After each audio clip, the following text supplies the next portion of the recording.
আর এবার দেখাবো কিভাবে দিনে দুপুরে দেদার সবুজ ধ্বংস করা হচ্ছে, এভাবেই গাছ কাটা হচ্ছে। এই যে ছবি আপনারা দেখছেন বাগদার হেলেঞ্চা, সেখানে দিনে দুপুরে প্রকাশ্যে এভাবে গাছ কাটা হচ্ছে বন দফতরের অনুমতি ছাড়াই।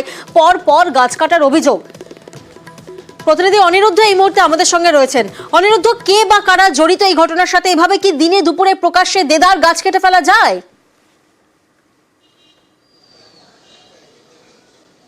দেখো প্রিয়াঙ্কা, তোমাকে জানিয়ে রাখি যে উত্তর 24 পরগনার বাগদা ব্লকের হেলেঞ্চা হাই স্কুল তাদের একটি জায়গায় সেখানে কমিউনিটি কিচেন সেন্টার হবে, সেই কারণে এই গাছ কেটেছে বলে দাবি করেছে স্কুল কর্তৃপক্ষ।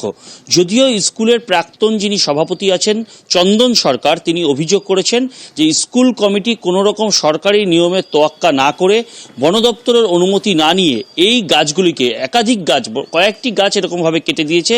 তিনি জানিয়েছেন যে 20 থেকে 30টি গাছ এরকমভাবে কেটেছেন এবং সেই বিষয়ে তিনি হোয়াটসঅ্যাপ মারফত বন দপ্তরের কাছে অভিযোগ জানিয়েছেন এবং তার অভিযোগ যে এরকম ধরনের বেআইনিভাবে কেন গাছ কাটা হলো।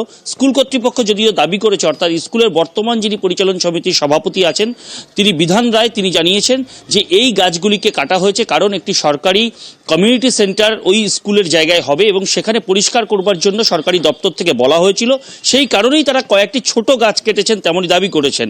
যদিও সেই অভিযোগকে একদম পুরো মান্যতা দেয়নি। প্রাক্তন সভাপতি দাবি করেছেন যে অনেকগুলি গাছ এরকমভাবে বেআইনিভাবে কাটা হয়েছে। এই বিষয় নিয়ে বাগদার বিডিও জানিয়েছেন যে একটি কমিউনিটি সেন্টার সেখানে হওয়ার কথা রয়েছে, পরিষ্কার করবার দরকার ছিল, কিন্তু এরকমভাবে বন দপ্তরের অনুমতি ছাড়া যদি গাছ কেটে হয় তাহলে তারা ব্যাপারটি গাছ কাটার জন্য তো বন দপ্তরের অনুমতির দরকার হয়, তাহলে কি সেক্ষেত্রে অনুমতি পাওয়া গিয়েছিল? দেখো প্রিয়াঙ্কা, তোমাকে জানিয়ে রাখবো যে স্কুল কর্তৃপক্ষ অর্থাৎ বর্তমান যিনি পরিচালন সমিতির সভাপতি আছেন তিনি কিন্তু এই গাছ কাটার বিষয়ে বন দপ্তরের কাছ থেকে কোনো রকম অনুমতি নেওয়া হয়েছে কিনা সে প্রসঙ্গে সঠিক উত্তর দিতে পারেনি বা তারা অনুমতি পায়নি, তেমনই কিন্তু এখনো পর্যন্ত যা খবর। এবং প্রশাসন সূত্রে অর্থাৎ বিডিও কিন্তু জানিয়েছেন যে অবশ্যই গাছ যদি কাটার দরকার ছিল তাহলে আগে থেকে অনুমতি না নিয়ে যদি গাছ কেটে থাকে সেই বিষয়টিকে খতিয়ে দেখা হচ্ছে।